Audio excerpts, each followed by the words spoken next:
Nestled on Cornwall's southwest coast lies a lush subtropical haven steeped in centuries of history.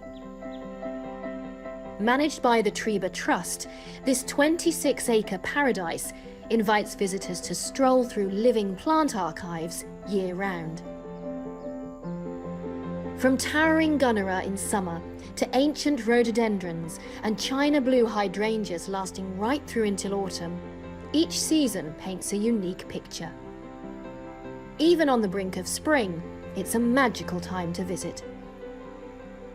Trebah Gardens is an extraordinary Cornish garden, and I'm here to meet head gardener Darren to find out how you can create your own subtropical paradise at home.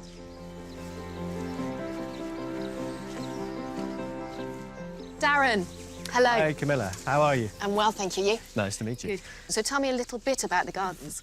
So the garden was originally created in 1880 by Charles Fox and his wife Sarah. So they created this wonderful sort of shelter belt planting around to then protect some of these wonderful plants. And it was really at the fore of the great plant hunters who were bringing these plants back to these wonderful local nurseries that then were grown on and planted in the garden. Yeah, because I guess here you're seeing plants that we don't normally see in the rest of England. Yeah, I mean, we're very lucky to be blessed by the sort of the sea, which just warms our waters around us and gives us this wonderful microclimate. So we can get away with things like the tree ferns in particular that may struggle outside of the county. Well, I'm hoping you're going to show me some of those. You know, it's quite a big site, so I think I'm going to keep fit today. But shall we start? Yep, we'll head on.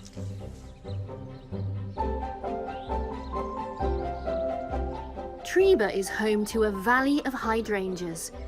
These vibrant blue mop heads thrive in the rich, acid soil. Planted in the 1950s, they bloom beautifully each year.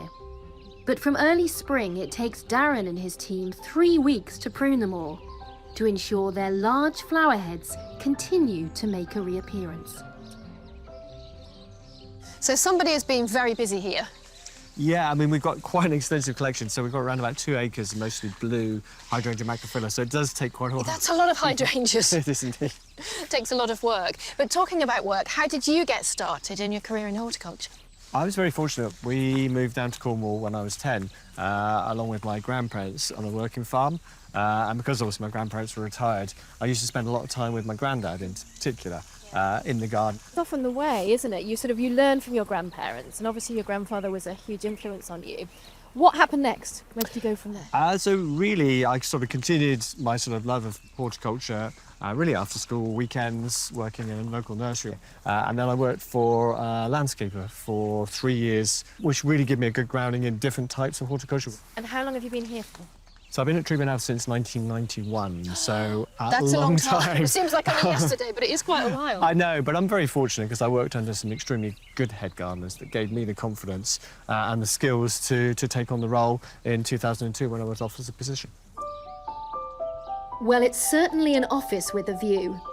This botanical wonder is the result of centuries of meticulous plantsmanship, and you can see it on every turn. Here we're in the Chamelia Walk, and it's glorious. Yeah, I mean, I think the great thing about camellias is they give you such a long sort of flowering periods from the sasanquas that start flowering in October right the way through to the japonicas, which will carry on right the way into spring. So a long flowering season and so much variety in colour, shape, form and summer scented. And a plant that people can grow at home very easily as well. They grow very well in a pot, don't they? So yeah, I mean, there are lots of different ones you can grow and they will grow in different conditions. So if you were to travel to China, you'd often see them growing by a roadside just in their sort of wild form. So what's this one called then? Well, this one's called Silver Anniversary. It has this wonderful, bold, white flowers, which really hold well and stand out against these wonderful, glossy green leaves. The other great thing, obviously, with Silver Anniversary, if you're looking for something to give to a loved one for their anniversary, it's got that wonderful name which goes. Yeah, it's a really good gift to give, isn't it? Yeah. I'm keen to get a bit more tropical, though, so should we head this way? Of course, yeah, follow me.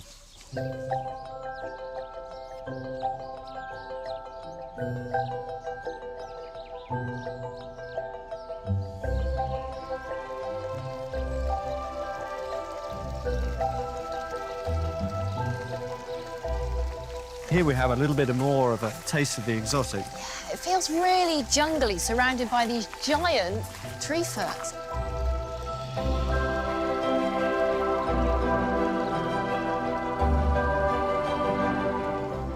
feel like a plant hunter, exploring here over the water. It is, you'd imagine what it would have been like, through the sort of fronds. clambering up the mountainside. Yeah.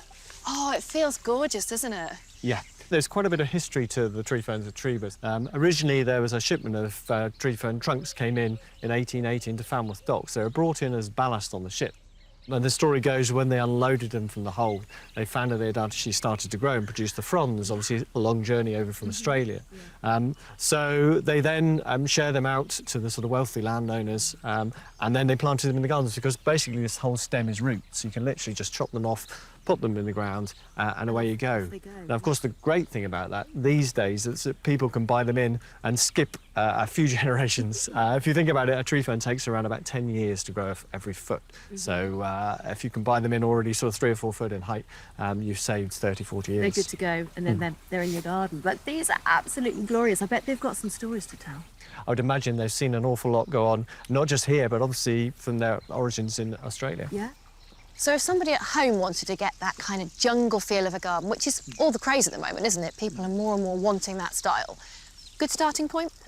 Certainly, I mean, especially if you're going to go for one that's a bit larger, so you've already got it sort of standing above. So you can have other plants underneath it and dotted around. You can also pop them in a pot. They go really nicely with the foliage form with sort of slightly larger, more exotic plants as well.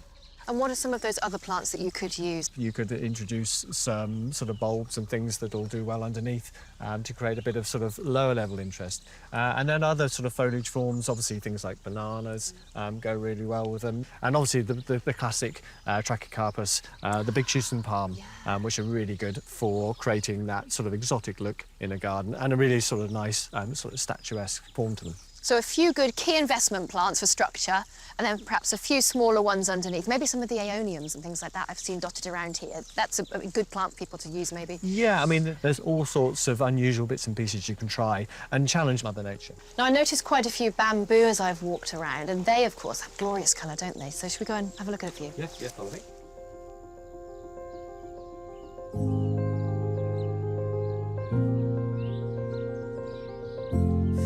I can see one over there. This one looks pretty special.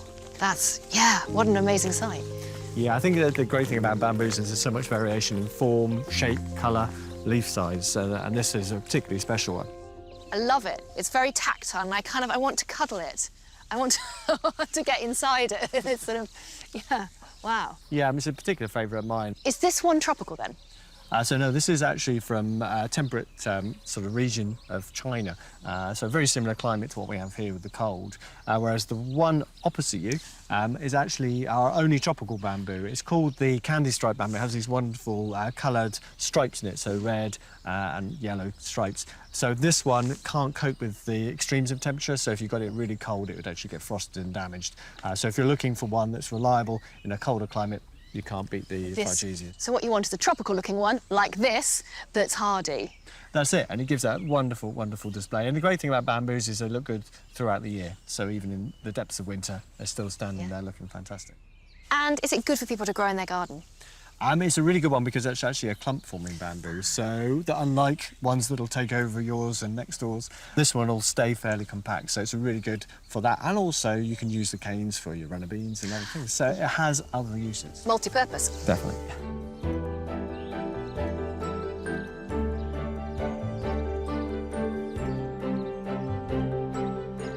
There's just so much to see here. But with spring upon us, it's time I let Darren get back to work. What I've learned at Trebah today is that you don't need your own microclimate to create a jungle feel. With a few wise plant choices and some attention to detail, a tropical garden could be yours for the taking.